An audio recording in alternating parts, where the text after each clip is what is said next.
o'sha bitta yilda biz где-то bir $3,5 million atrofida ipoteka qilganmiz. $3,5 million. Shunaqa summada Я не ipoteka. представляю это. Peshanasiga yozilgan narsada ishlagan ayol kishilar deylik. Qanaqa преимуществолari bor? O'zi bilan o'zi band bo'ladi ishi bilan. Ухоженный bo'ladi. Jahlim chiqib ketadi, emotsiyaga berilib ketaman, bo'ldi. Boshqa kerak emas menga bu xodim. То есть sizni agar xalq tan olsa, bu hech qanaqa pul ham rol o'ynamaydi. Mana shu katta proyektimizdan даже hurmatli prezidentimiz ham tan olganlar. Erkak kishi bitta so'zli, mustahkam, javobgar odam bo'lishi shart. Erim $3,5 million pullari bor edi. Biz bir narsa olmoqchi edik-da. Qaqqadir uchastkaga adalarning uchastkalariga bekitib qo'yibdilar. Bir hafta 10 kundan keyin olyaptilar-da, uni kalam ushlayib qo'yibdi-da.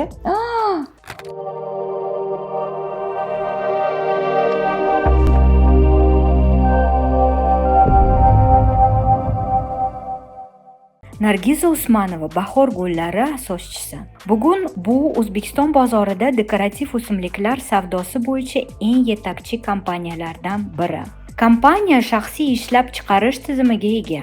Bozorda 24 yildan ortiq faoliyat yuritadi. Ushbu yillar davomida u shahar markazidagi Deadly Gul do'konidan butun O'zbekiston bo'ylab va yaqin xorijiy mamlakatlarga manzarali o'simliklar yetkazib beruvchi kompaniyaga aylandi.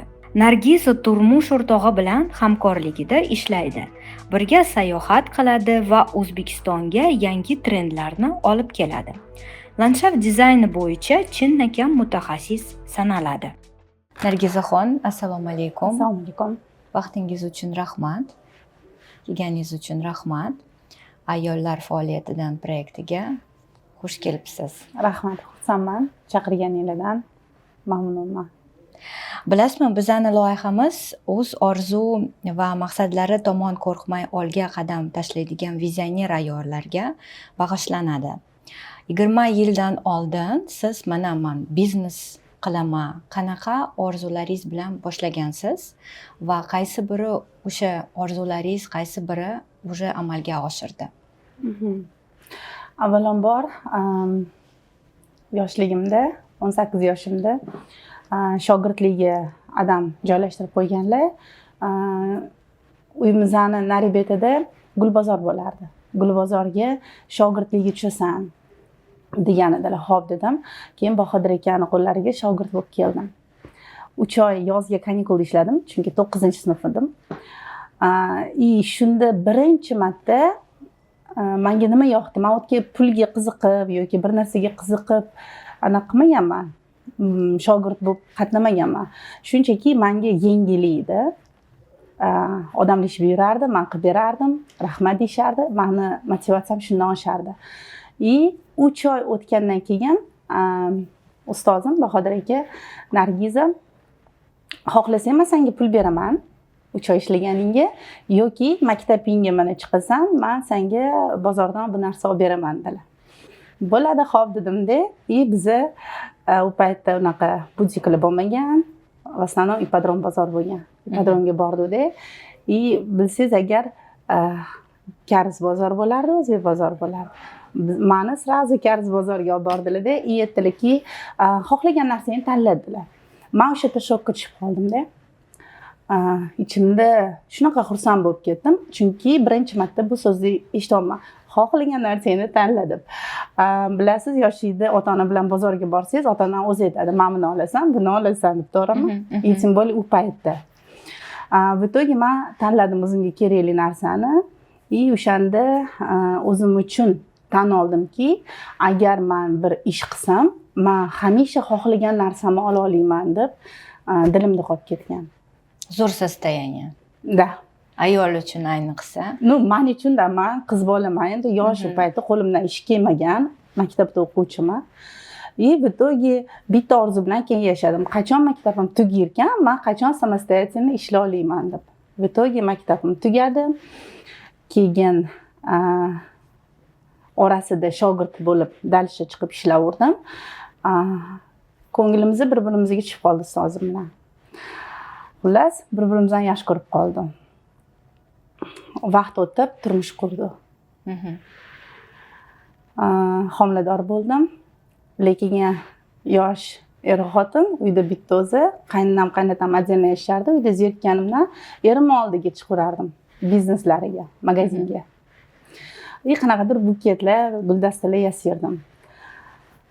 Bu narsa qanaqadir привычкаga aylanib qoldi. Har kuni chiqadigan bo'ldim. Farzandim tug'ildi. Birinchi farzandimizni keyin bir oycha bilan o'tirdim. Keyin u bilan ham chiqishga harakat qildim. Menga уже nima deydi? Ko'nglim uyda anaqa qilmadi, taskin topmadi-da. Birinchi bo'lib sevgilim oldida bo'lishni xohladim har doim. Ikkinchisi o'sha yerda mendan qanaqadir foyda tegsin dedim. В итоге mana shuning ichida men уже gulchi bo'lib ketdim. Professionalniy florist. Buket teradigan. Hech qanaqa orzuyim yo'q edi. Orzuyim o'zi aslida sevgan odam bilan bitta yashash o'sha kundagi bor-yu mablag'imizga, bor rixsimizga har doim shukr qilib kelganman. No biza o'zimizning shaxsiy uyimiz bo'lmagan. Biza arendada, kvartirada turardik. Har oy $200 to'lardik торговый sentrda. Magazinimiz ham o'sha yerda bo'lardi. В итоге floristika shunaqa ish ekanki, masalan, gul sotib olasiz bozordan. U 3 kun, 4 kun turadi. 3 kun ichida sotsangiz sotdingiz, sotmasangiz уже musorga tashlaysiz. Nima deydi? Faqat shu o'zimizdan yeb ichishimizga, обороtimizga yetaverdi bizning pullarimiz topgan. Bora assortimentimizni ko'paytirgan sari ortiqcha pul o'zimizga sarflamay qo'ydik. Chunki assortiment ko'paytirishni xohladik. Arenda pul berishimiz kerak uy uchun. Lekin men yoshligimdan hech qachon hech kimdan замечание eshitishni xohlamas edim. Yomon ko'rardim, o'shanga yarasha ish ham qilmas edim. Perfeksionist siz. Hamma narsa zo'r qilaman deb ishlaysiz. Da, albatta. Arendator oxirgi oylar уже gapirishib boshladiki, vaqtida pulni to'laylar, yo'qmasam chiqib ketinglar deb. 1-2 oy shu gapni eshitganimdan keyin dilim xira bo'lib qoldi. Endi men ayol kishiman, farzandim bor, men nima qilaman? Uyimga qaytib bormayman, qizli uyimga, to'g'rimi? To'g'ri. Вот. Shunda bitta dona dilimga o'zim bitta narsani niyat qilib qo'ydim. Xudo xolasa dedim, 2 xonali uy olsam bo'ldi, menga boshqa hech narsa kerak emas. Xudoyim dedim-da. Nimaga bu gaplarni gapirdim? Chunki shunda men tushundim, agar men oyiga 30 kun ishlamasam, men arendani pulini to'la olmayman. То есть biz arendani pulini to'la olmaymiz. Lekin biz issujon kasal bo'lib qolishimiz mumkin. 10 kun, 5 kun to'g'rimi? Shunda men o'yladimki, значит, meni hozir kasal bo'lishga va shu haqqim yo'q. Shuning uchun men ishlashim kerak. 2 xonali uy olishim kerak. Orada ishladi, boshqa joylardan, lokatsiyalardan magazin ochdi, rivojlandi. Oradan bilmay qoldim, как 10 yil vaqt o'tib ketdi. Bu orzu bilan 10 yil o'tib ketdi, Qiyinchilik bo'lganmi o'sha vaqtlarida? Qiyinchilik, в принципе, men uchun qiyinchilik bo'lmagan. Yo'q. Men uni qiyinchilikni ham qiyinchilikdek qabul qilmaganman. Men nimaki o'zi yoshligimdan boriga shukr qilganman. Как бы har etapdagi bor narsa ham men uchun достаточно edi. No bitta orzum bo'lardi, 2 xonali kvartira bo'lib, boshqa hech narsa emas. Chunki 2 xonali kvartira olsam, men bemalol kasal bo'lib yasholayman. Meni hech kim yetmaydi, uydan chiqib ketib. Oradan 10 yil o'tdi. 2013-yil bo'ldi. Уже biz ancha rivojlandik biznes tarafdan. Biz u paytda oddiy guldasta buketlar sotgan bo'lsa, уже 10 yildan keyin biz sekin landshaftniy dizayn yo'nalishni boshladik va уже Yevropadan importni o'simliklarni O'zbekistonga olib kelishni boshladik. Birinchi marta Yevropa borgan paytingizda eslaysizmi? Ha, 2013-yil bo'lgan. 2010. Qaysi davlatga? Значит, bunaqa bo'lgan. Vizaga, fransuz posilkasiga topshirdim, отказ berdi. lekin u paytda pasportingizga qo'yib berardi отказы и уже boshqa посольство sizni сразу rad javobini beraverardi. Keyin yaxshi bitta xaridor tanishim bo'lgan, italyanskiy посол tanish ekanda, и u bilgan shu holatda. Keyin aytgan, Nargiza, men gaplashib beraman, borsang qo'yib berishadi degan. Italyanskiy посольствоga bordim, viza qo'yib berishdi. 28-chi da o'sha odamman. Вот. 2000 shu 13-yilda menimcha, yo'q, 2013-yil men 20 dekabrda ketdim. Qo'limda 500 yevro naqd pul Christmas oldim. paytlarida. Qo'limda 500 yevro naqd pul oldim. Chunki pul yo'q edi ortiqcha. U paytda kvartirada yashirdi hali ham. И oldindan уже Bookingdan 9 kunga 3 kun Gollandiyada, 3 kun Germaniya, 3 kun Italiya uchun mehmonxonalarni bron qildim. И $500 просто дорожный расход uchun edi. Ketdim. Italiyada o'zimga kerakli, biznesimga kerakli gullarni tanladim. Birinchi marta edi. Bitta fura mahsulot tanladim. Agar bilsangiz, bitta videom bor. Bitta klientimizdan bir $50,000 oshib pul olgan edi. O'sha pulga gul olib keldim. Вот. No, o'tda birinchi marta bo'lgani uchun bilmaganman qanaqa gulni tanlashni, и yerda o'sib turgan gullarni tanlaganman qishda. Ular kovlab mashinaga ortib berib yuborgan. Оказывается, kovlab сразу olib ketish mumkin emas. Kovlaganingizdan keyin kamida ular tuyiga o'tkazib, 4 oy, 5 oy adaptatsiyadan o'tkazib, ildiz ottirgandan keyin biz olib ketishimiz kerak. Bu payt bilmaganmiz. No, вот, 3 kun Italiyada bitta fura tanladim, ulichniy daraxtlardan. Keyin Gollandiyaga bordim. Gollandiyada xonaki gullarni ko'rdim. O'tdan tanlamadim chunki byudjet to'g'ri kelmadi, pulimiz yo'q edi. И Germaniyaga bordim. Germaniyada ham Frankfurtga borganimda mehmonxonaga joylashdim. И men borishim kerak bo'lgan питомникga telefon qilsam, оказывается, lokalni Gollandiya tomonda ekanda. Hozir poyezdga o'tirib kamida 3,5 soat yurishim kerak edi. И bunga erindim-da ozgina, и qo'rqdim. Bitta o'zingiz bordi. Bitta o'zim. Tilni bilmayman, umuman ingliz tilini bilmayman. Bitta o'zim bordim. 3 kun Germaniyada просто tak o'tirdim. Zerkanimda Frankfurtda ko'chalarida bitta sentrga bordim, aylandim o'zim uchun. O'zbekistonda endi unaqa narsalar yo'q, ko'ryapman, har xil shopping sentrlar, magazinlar, kiyimlar, mana shu bu yengillik. И obed mahali bo'ldi. Bir payt qarasam, nima yesam ekan deb qarasam, odamlar o'chirib turibdi. Nima ekansam, qanaqadir non ustida bir narsalari. Оказывается, pizza ekan. Bizda pizzalar qilinmagan-da. O'sha vaqtlarda. O'chirib turdim-da. И 5 yevro ekan. 5 yevroga kichkina uchburchak bo'lakchasini oldim-da. И yedim-da, sovudi, и qornim ochdi. Shunaqa mazza qildim. Ishonasizmi, yana yegim keldi-da. Lekin 5 yevro qizg'andim o'sha narsaga. 5 yevro. Chunki menda ikkinchi nima deydi, bitta shim olishga orzu qilib qo'ydim-da, 15-20 yevrolik shim olaman deb ko'rib qo'ydim. No pulim yo'q edi, o'zi arzimagan pul edi. И men aytmoqchimanki, ikkinchi pizzani 5 yevroga olmaganman o'sha paytda. Borib o'sha 15-20 yevroga shim olganman. Bermadingiz. Yo'q. Chidadim. No, o'sha pizza esimdan chiqmaydi.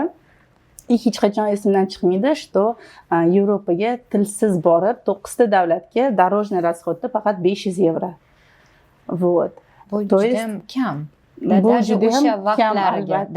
Albatta kam, no, amalladim. Hozirgi kunda, конечно, 500 yevro bilan bormayman. Hozirgi kunda masalan borganimda bitta restoranga kirib 300 yevroga ovqatlanaman deyapti. O'sha kunlarimni eslayman. Неужели deyman, shunaqa bo'lgan deyman. Оказывается, odam zoti har xil narsaga nima deydi? Moslashadi. То есть kam pulga ham moslashadi, ko'p pulga ham moslashadi. Odam zotini shunaqa yaratilgan ekan. И 10 yildan keyin biza turmush o'rtog'im bilan menga qanaqadir surpriz qildilar-da. O'zi pullarimiz bor edi, yig'ib qo'yilgan, lekin katta obyektlar qildi-da. Nargiza dedilar, yur bitta joyga landshaft qilish kerak dedilar. Xo'p dedim-da, Bodomzorga bordim. Alayski deydi magazinimiz уже. Bodomzor, N-Center mahalla. bordi, Nargiz mamtga landshaft qilish kerak ekandilar. Men aytdim, "Xo'p, gazoni bor ekan, u yangi o'z uchastka ekan." "Ha, bir narsa taklif qilgan dedilar. Yur tepaga chiqamiz, balkonga dedilar-da, tepadan ko'ramiz." Chiqdi u balkonga и как раз telebashka bor. Уже g'ira-shirada yonadi-yu. "Qara, mana shunaqa uyimiz bo'lsa" dedilar-da. Как будто biz Fransiyada biz dedilar. Da, zo'r. И в итоге o'sha yerda aytdilar, "Nargiz, mana shu uy olmoqchiman" dedilar. Men xursand bo'lib ketdim. "Yo'q, неужели" dedim-da. "Как же так" dedim. И в итоге o'sha uyni oldi. O'sha davrda 2 xonali kvartira $30,000 bo'lgan. Sentrda. No, o'sha uyni bizda $360,000 ga oldi. То есть bitta narsaga men hayratlanaman. Men bitta dona 2 xonali kvartira orzu qilganman-da, lekin Alloh avvalambor sabrimizga binoan 10 karra bizani nima deydi? Orzuyimizga yetishtirdi. Bu harakatlaringiz, bu nima deydi? Bu faqat harakatlaringiz. Вот это успех действий бизнеса. Albatta, harakat, avvalambor harakat. Biznesda harakat qilish juda kerakli narsa, mas'uliyat. Ruhan sinib qolmaslik. Ruhan sinsangiz biznesga ta'sir qiladi. Har doim. Biznesga qiziq-yu, sizni настроениеңiz bormi, kvartirangiz bormi, umuman vashi farqi yo'q. Vashi farqi yo'q. Umuman farqi yo'q. Men o'ylaymanki, bu narsalarga bizani olib chiqqan narsa bu sabrimiz bo'ladi va xatti-harakatimiz. Psixologiyada shunaqa narsa bor, состояние жертвы. Asosiy narsa не впадать ни в коем случае. Yo'q, unaqa narsa nima keragi bor? Biznesda. Problema даже bo'lgan paytida baribir ham ishlash kerak, hammasi yaxshi. Ruhan tushish kerak emas. Qarang, ruhan tushish ham bu noto'g'ri narsa. To есть bu nolishga kiradi-da o'zi aslida. Nolish ham mumkin emas-da o'zi. Masalan, endi to'g'ri yoshim katta bo'lgani uchun ozgina diniy tarafdan ham gapirishim mumkin. Ни единый лист не упадет без ведома Аллаха deydi-ku. То есть sizga hozirgi berilgan rizqingiz, значит, sizni peshinangizda bor narsa. Siz bu narsani qabul qilib, shukr qilsangiz, Alloh sizga aytar ekanki, "Sen bilmas ekansan, bundan ham yaxshisi qanaqa bo'lishini" der ekanda. Avvalambor mana shu narsa ham katta rol o'ynaydi. Endi odam noshukrlik qiladigan bo'lsa, bu o'ziga o'zi negativniy отношение chaqiradi. O'zini ruhini sindiradi-da, o'ziga bo'lgan ishonchi olib tashlaydi. Agar o'zingizda ishonch bo'lmasa, biznesda siz umuman ishlay olmaysiz. Chunki biznesda qo'rqmasdan rizq qilib qadam tashlashingiz kerak. Qadamsiz qachon tashlaysiz? Qachonki siz ruhan kuchli, baquvvat, o'zingizga ishonsangiz. Ruhan. Sizni ruxsatingiz bilan ikkinchi savolga o'taman. Bilasizmi, Nargizaxon, hozir zamon o'zgardi.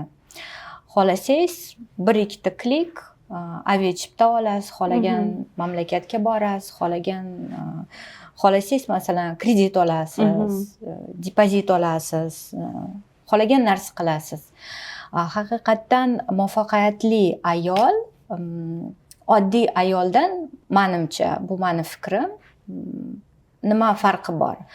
O'ziga sifatli savol, qanaqa sifatli savol beradi. Masalan, men ertalab turaman, o'zim uchun men kimman, men bugun nima qilaman, qanaqa g'oya, qanaqa sel. Siz ertalab turgan paytingizda o'zingizga asosiy qanaqa savollaringiz berasiz? Men ertalab turganimda avvalambor настроениямni zo'r qilaman, zo'r qilib turaman. Ertalab turishim bilan soat 8:30da ishga chiqib ketaman. Nima desam ekan? Men даже biznesmeni shunaqa qilib qo'yganki, meni miyam qabul qilmaydi. Men настроениям bormi? Qanaqa maqsad qo'ydim? Yo'q. Men biznesimda уже hamma narsa запланировано. И hamma narsa nima deydi, tsepочка bilan ketadi. То есть men уже bugun bilaman, mana ertalab turaman, men hozir ishga borishim kerak. Hammasini ko'rishim kerak, что ishlashyapti, da? Hozirgi kunda men hech qanaqa lavozimda emasman ishxonamda. generalniy direktor hisobida ketaman. No, hamma ishni уже ishchilarimizga delegirovать qilib bo'lganmiz. No, biza hozirgi kunda ishxonada как nima bo'lib qolganmiz? Yagona darcha bo'ladi-yu. Yagona darcha. Можно так сказать, почему? Потому что bilsangiz agar O'zbekistonni трудовой рынокida agroga tegishli, gulchilikga tegishli, bog'bonga tegishli, landshaftniy dizaynga tegishli sohalardagi xodimlar juda kam. Juda kam. Ekspertlar kam. Ha, juda kam. Ko'plar endi bor. Marketolog, HR, Bloger, influencer. no bilmayman, nimagadir agro yo'nalishda, bizani gulchilik yo'nalishida juda kam odamlar, lekin aslida o'ta ham yaxshi pul bor u sohalarda. Agro bizani ekonomikamizga 25% foyda keltiradi. Ekspertlarimiz kam. Sizdan oldin bizga ekspert kelgan, to'g'ri. O'sha haqida ko'p gapirardi, chunki ekspertlarimiz kam. Университет, мы потеряли образование, да, в этой сфере. И вот shunaqa kam bo'lgani uchun mani va turmush o'rtog'imni xonalari yagona darcha. Просто mani yo'nalishlarim bu finans, коммерческое направление, marketing. A ularning yo'nalishlari операционка desa bo'ladi и производственная часть. Да. Biz ikkita tomonga bo'lganmiz. Endi qarang. Xodimlarni mosrog'ini tanlab olamiz-da, o'zimizni o'stiramiz ularni ichimizda. Shuning uchun biza как это oila. Biza yagona darcha, biza они с любым вопросом могут к нам заходить. Mana siz ayol rahbarsiz. Siz qanaqa rahbarsiz? Mehribon, jonajon Nargizaxon yoki juda talab qilasiz, odamlarni kechirmaysiz, masalan, xato qilgan paytida? Значит, man qattiqqo'l, talabchiman, no kechiraman, ishdan ketkazmayman. Shunaqa. Chunki urushaman, nima deydi, urushib beraman, talab qilaman, o'rgataman, shans beraman. Men ularni ketkazishga ko'ynim, qo'lim bormaydi. Nimagaki men ularni o'zim o'stirganman-ku. Они как mani bolalarim. Qanaqa siz bolangiz noto'g'ri ish qilsa haydab yubora olasizmi? Yo'q.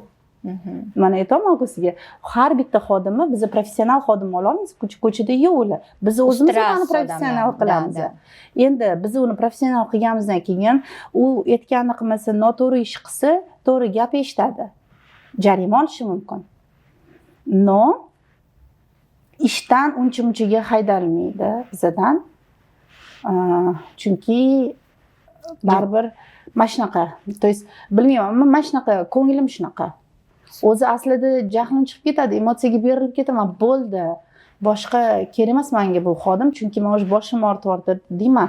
No, 1 soat, 2 soatdan keyin уже как бы eski holatimga qaytaman. Tartib, qoida va rejalashtirish haqida gapirib bering. Siz bunga qanaqa qaraysiz? Значит, tartib, qoida, rejalashtirish bu mani nima deydi? Kredomi, nima desam ekan? Как бы mani asosiy maqsadim nimaga? Chunki men o'zi shunaqa tip xarakterga egaman. Men dangasaman. То есть men bitta narsani 10 marta, 100 marta qila olmayman.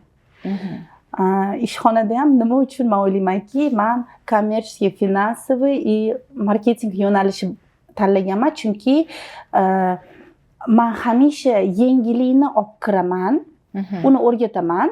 Dальше men bilan ishlay olmayman. Men dальше boshqa narsa kerak menga. Siz vizioner, haqiqiy vizioner ayolsiz. Men uni внедрение qilganimdan keyin обязательно siz aytgan tartib, qonun, qoidalar bo'lishi kerak. Yo'qmasam tartibsiz bo'lsa, ular keyin ishlamaydi u bo'yicha. То есть в обязательном порядке tartib, menejment kerak, da. Управление. Boshqaruv ham kerak, chunki men uni birіктiraman, keyin dальше yangi narsani ustida ishlayman. Biznesingizda moliya hisobini kim yuritadi? Sizmi? Manda. Ну, strategический joylarini turmush o'rtog'im bilan обязательно. pul kerak paytda biznesda обязательно turmush o'rtog'im bilan, chunki turmush o'rtog'im yo'q joydan ham pul qayerdandir topib keladilar. Nega tanlovda aynan gul biznesiga kelib to'xtalgansiz? Boshida aytdim, hamma narsaga sevgi sabab bo'lgan. Sevib qo'ygan odamim gulchi bo'lgan. Bo'ldi. Lekin men hozir aytamanki, в принципе, menga umuman yo'nalish farqi yo'q. Uncha-muncha yo'nalishga kirsam, nechadir oydan keyin harakat qilaman muvaffaqiyatga erishishga. Biznesingizda eng katta moliyaviy poteriya qanaqasi bo'lgan? Ko'p bo'lgan. Kattasi, esda qolarlisi bu koronavirus boshlanganda bo'lgan. Koronavirus. Nech pul yo'qotdingiz? Koronavirusda bo'lgan. 2019 yil bo'ldi koronavirus. Вот. 5 yil уже, da? Da, 2019 yil yoki 20 yil minus bahorda bo'ldi-yu, minus 20-30 bo'ldi. Esla olasizmi? Da. И как раз bahorda o'sha koronavirus bo'ldi. O'sha bitta yilda biz где-то bir 3,5 million dollar atrofida poteriya qilganmiz. Bittasi bu yuklarimiz. 3,5 million dollar. Shunaqa summada Я не poteriya. представляю это. No, gulchilik katta bu stress. riski baland bizneslardan biri bo'ladi. Riski baland. Страховка bo'lganmi? Qanaqa qilib o'sha vaziyatdan kelib chiqdingiz? Yo'q, aytaman hozir nima bo'lgan. Koronavirusda, значит, где-то bir 6 ta furamiz yo'lda qolib ketgan, Eron taraflarida qolib ketgan. Hech qanaqa mashinalar qimirlamagan. 6 ta fura, tasavvur qiling, har bittasi bir 70 ming dollardan bo'lsa, уже necha pul bo'ladi. Endi maksimum 15 kunda gullarimiz furada tura oladi. U 1 oyga qolib ketgan. Chegaralar ochilmagan. 40 kunda yo 50 kunda mashinalarimiz kelgan, no kelgandan keyin ular уже quru shoxlar bo'lgan. Уже uni orqaga qaytara olmaysiz. Gullarga освещение kerak. Faqat qisqa muddat 15 kunda uni olib kela olamiz. То есть shu 5-6 ta furamiz yo'lda qolib ketgan, уже kelganida brak bo'lib kelgan mahsulot. No, u bizani bo'ynimizda поставщикка aloqasi yo'q umuman. И как раз o'sha yili bahorda yoki keyingi yilga minus 20 bo'ldi. Hamma narsalar uyg'onganda martda mana o'riklar gullagan, boshqalar uyg'ongandan keyin ras minus 20 atrofida bo'lib qoldi. 8 kun o'shanda bizani dalalarimizda, то есть bizda ochuv paykallar bor. U yerda dekorativniy daraxtlarni yetishtiramiz. Baytqo'rg'onda питомникimiz bor. U paytda taxminan 50 gektar joyida, u yoqda enli pozitsiyalarimiz, mahsulotlarimiz уже uyg'onganida, и кровообращенияsi boshlanganida. Ana o'shanda ularni bitta sovurganda ular уже quridi. И poteriyamiz mana shundan kelib chiqqan katta poteriyamiz. То есть bizani qo'limizda emas edi bu ikkita vaziyatda ham saqlab qolish. Qanaqa chiqdingiz o'sha vaziyatdan? Ayni mani nima qiziqtiradi? Ayol uchun bu katta stress, panический ataka ham bo'lishi mumkin. Baribir ham bu katta stress. Yo'q, to'g'ri, stress bu albatta, lekin buni men umuman o'ylashim bo'yicha biznesmen stressni qabul qilish kerak emas. Buni shunchaki force major deb qabul qilish mumkin. Bu stress emas bu. Agar buni stress qilib qabul qilsangiz, siz o'zingizni угнетать qilasiz.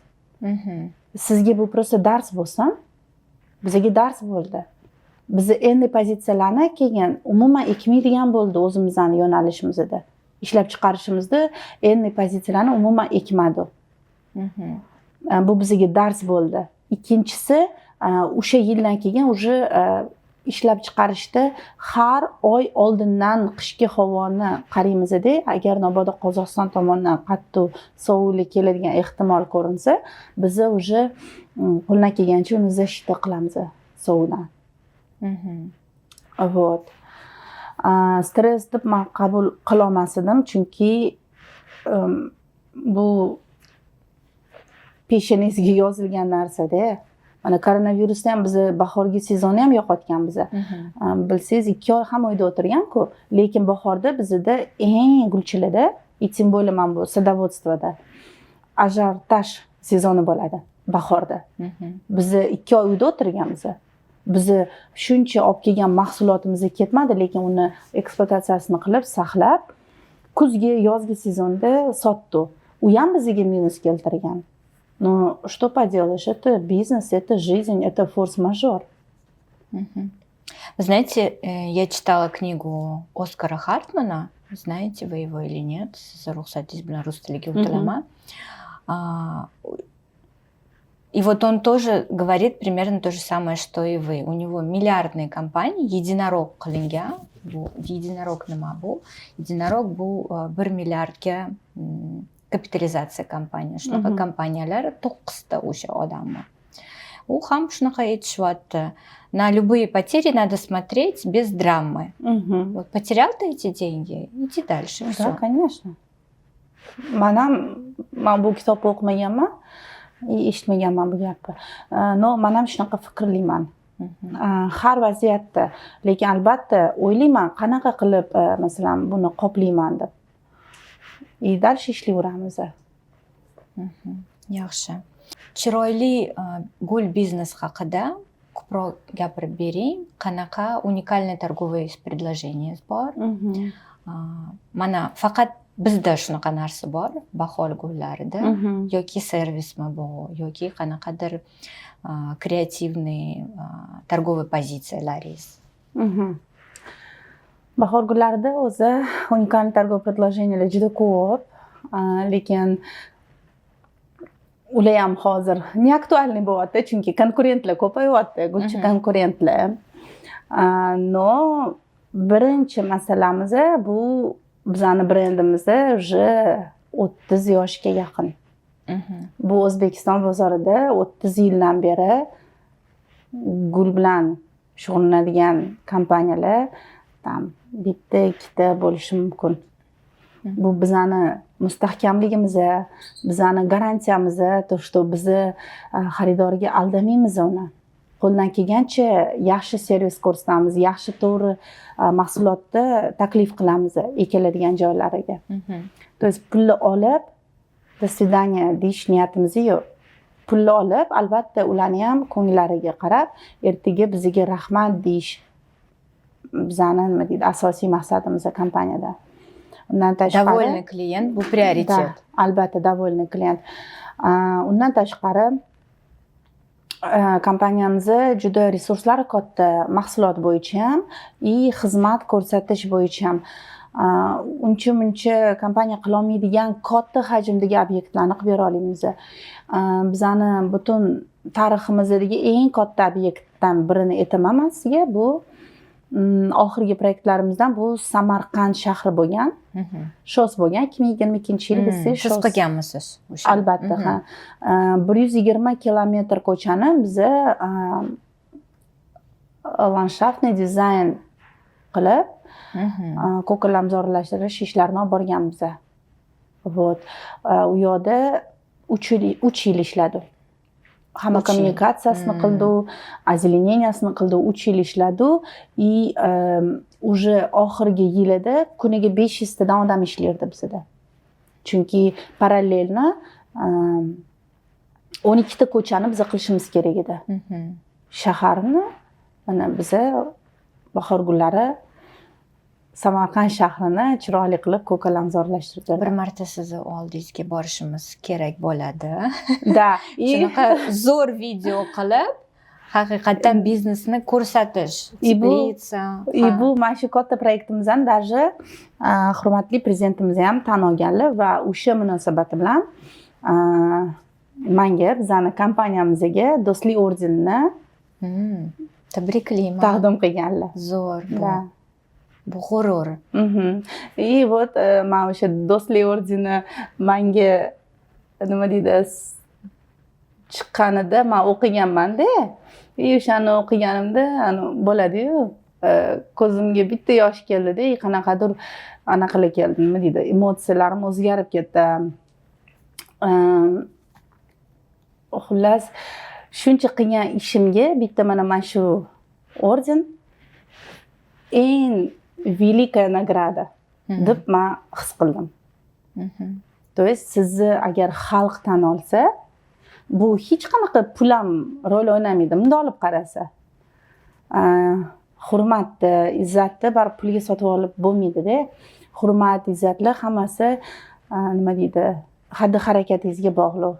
O'zingizdan nima qoldirayotganingizga, nima ish qilayotganingizga bog'liq. Kimga nima berayotganingizga. Juda muhim narsa haqida gapiryapsiz. Ko'p ayollar eshitsin buni, tushunishsin va o'z ustidan ishlasin. Biznes haqiqatni nimaligini bu. Chunki biznes bu Instagram kartinka, chiroyli kartinka emas. Umuman farqi bor. Absolutno. Bilasizmi, ko'pincha bizani asosan auditoriyamiz ayollar. Bizani mamlakatimizda shunaqa narsa, yomon narsa bor. Oliy ma'lumotli ayol bo'lsa, o'qigan ayol bo'lsa, ba'zi paytlarda biznes qilishga ruxsat berishmayapti uyda. Buni haqida nima o'ylaysiz? Sizda shunaqa bo'lganmi, yo'qmi? Yo'q, menda unaqa bo'lmagan, Xudoga shukr. Yoki tanishlaringiz bor. Bunga qanaqa munosabatlaringiz? Tanish ham bo'lish shart emas. Mana atrof muhitimizda bari eshitamiz. Bizani ham qo'limizda ko'proq o'zi erkak ishlaydi, ayollar juda kam. No, man bu joyga nima deb aytaman? Man o'zi tarafdorimanki, ayol kishi avvalambor ishlash shart, обязательно порядке ishlash kerak-da. Bunga ancha-muncha faktorlar bor. Ishlamasa nima bo'ladi, ishlasa nima bo'ladi. To'g'ri, biznes bu bitta yo'l va xodim bo'lib, qayerdadir karyerni rostini qilish ikkinchi yo'l. Farqi yo'q. Unda ham, bunda ham ayol kishi samarasvitiyasi bilan shug'ullanadi. Pul topadi, adekvatni o'ylashni boshlaydi.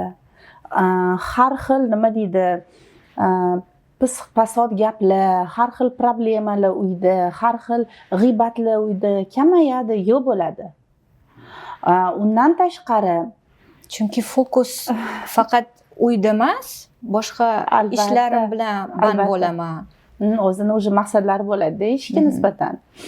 Hamma nima deydi, mana hozir kinolarda ham bilasizmi, mana har xil seriallar, mini kinolar chiqyapti O'zbekistonda. Bilsangiz, faqat shu hamma xonadonda ayollar mojaroga o'tiradi. Har doim ayollar. Nimaga bu? Bu menimcha bor haqiqatda. Zerikib qolgan ayollarda ular. Uyda o'tirgan. Shuning uchun erkaklarga, qaynatalarga, qaynanalarga maslahatim, o'zi kelin oldinglarmi, ozgina xizmatinglarni qilsin, ishlasinlar bu joyda. Endi erlar rashk qiladi. Ham pul olib keladi uyga.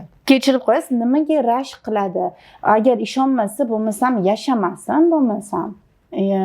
Uyda rashk bilan faqat yashab bo'lmaydi-da. Agar xiyonat qilaman desa ayol kishi yoki boshqasi rashk qilasizmi, qilmaysizmi? Qiladi.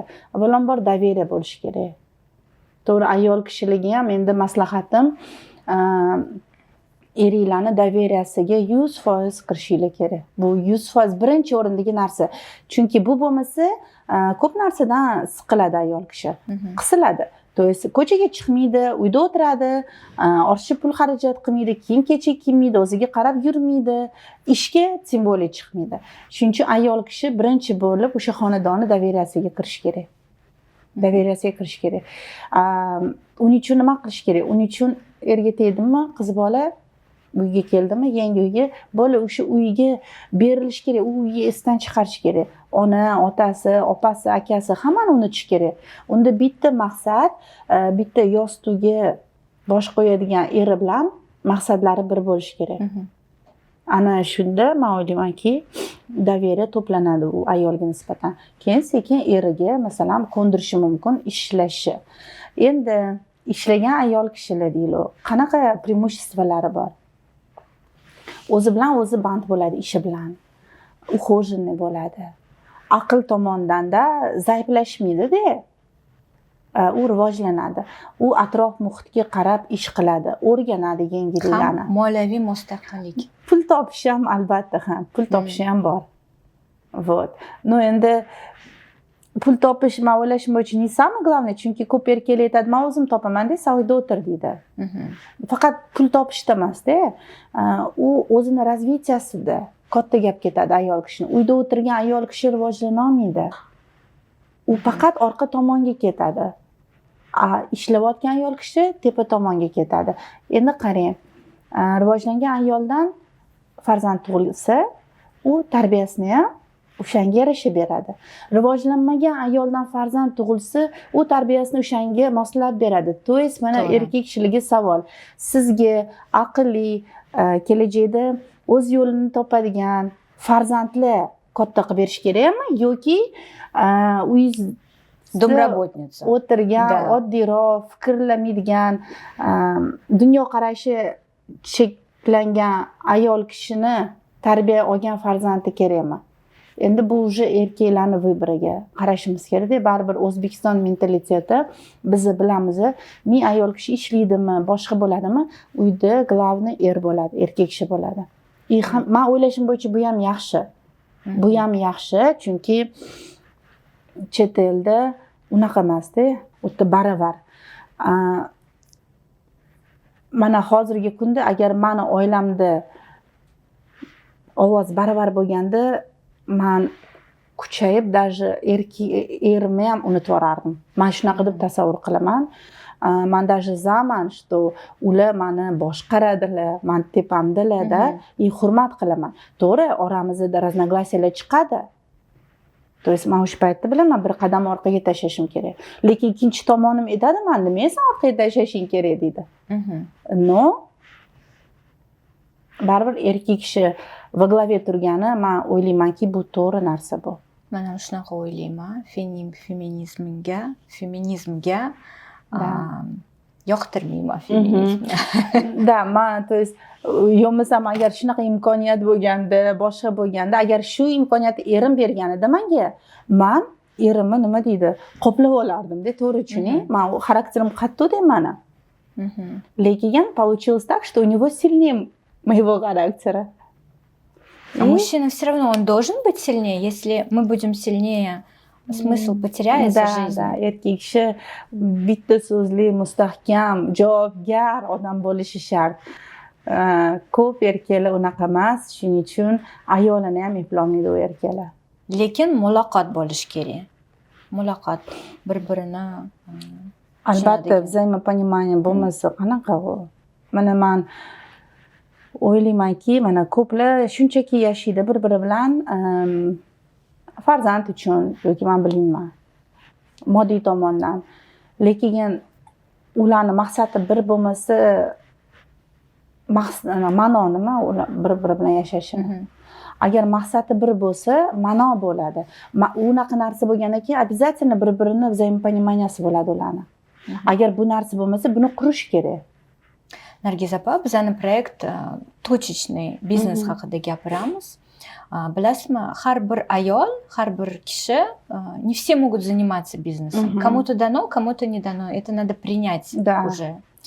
И masalan, har bir harakatda oqibat bo'ladi. Bilasizmi?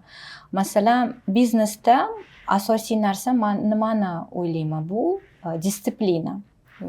Bizning hamkorimiz Payme kompaniyasi, ularda shunaqa приложение bor. Приложениеda bir ikkita zo'r servislari bor. Ulardan biri bu monitoring servisi. Nima beradi, qanaqa servis, qanaqa yordam beradi? Hamma rasxodlaringiz tartib qilib o'zi qiladi. Shuni haqida yaxshi gapirmoqchi edim. Men aniq Payme'ni servisdan foydalanaman, anaqa. Endi недвижимостьlarim bor-da, kvartiralarim. Ko'proq bir ikkita uchtada. Ularni kommunalniy to'lovlarini o'sha yerga qilib qo'yganman lekin. Har oy nima deydi? Oldin bunaqa emasdi. Avtomatiski. Yo, bu удобно. Endi oldin kvitansiya kelish kerak edi, inspektor kelish kerak, to'ldirishimiz kerak edi. Kvitansiya yo'qotib qo'yishingiz kerak emas. Hozir bu уже istoriyasiga kirasiz kvitansiyaga har oy nesh pulga sizga aylandi, necha marta platej qildingiz, ko'rinadi. Bizning uyimizda katta, men oxirgi paytda qarayapman, 3,5 million elektroenergiyaga. Men anaqa domraботница aytaman. Mashinchadan olasiz, o'zingiz so'laysiz, men chiroqlarni o'chirib yuring deyman-da. Вот. Ну, yaxshi приложениялар, anaqa servisi. Да, yaxshi и соответствует Удобный. требованиям Yashashga времени. удобный. Shunaqa zamon hozir bo'lganki, qarang, hamma narsa biz uchun, hamma narsa bizning komfortimiz, udobsonimiz uchun. Faqat ishlash kerak, fokus berish Faqat kerak. ishlash Да. kerak, ha. Ani g'urbatni, qora xayollarni olib tashlash kerak odam. Avvalambor mana shu bugun bizni uyg'onganimiz uchun, hayot berilgani uchun biz xursand bo'lishimiz kerak. O'shani o'zi уже kifoyada. Qo'shimcha topayotgan daromadingiz bu sizni Allohdan berilgan rizqingiz bo'ladi. Agar rizqingiz keng bo'lsa, kengini olasiz. Lekin mana bundoq kichkina bo'lsa, shunga shukr qilib yashashimiz kerak. No, odam shunaqa yaratilganki, aytdimmi sizga, kichkina rizqga ham ko'nikadi, и kattasiga ham. Orada nima farq? Orada ichidagi odamni vосприятияsi, u qabul qilish kerak yaxshi hamma narsani, yaxshi tomondan. To'g'ri. Da. Nargizaxon, depozit haqida nima o'ylaysiz? Bizani mamlakatimizda, bizani odamlarimiz shunaqa odati bor. Ko'pincha hali ham pullarni ko'rpacha tagida. Yo'q, Da. shunaqalar ko'pmi hali? Ko'p. Chunki depozitga sal с недоверием относятся. Ha, to'g'ri. Sizda depozit bormi? Manda depozit yo'q. Man biznesmenda man tushunchimchaga depozit bo'lmaydi. Biz naborot kredit olamiz.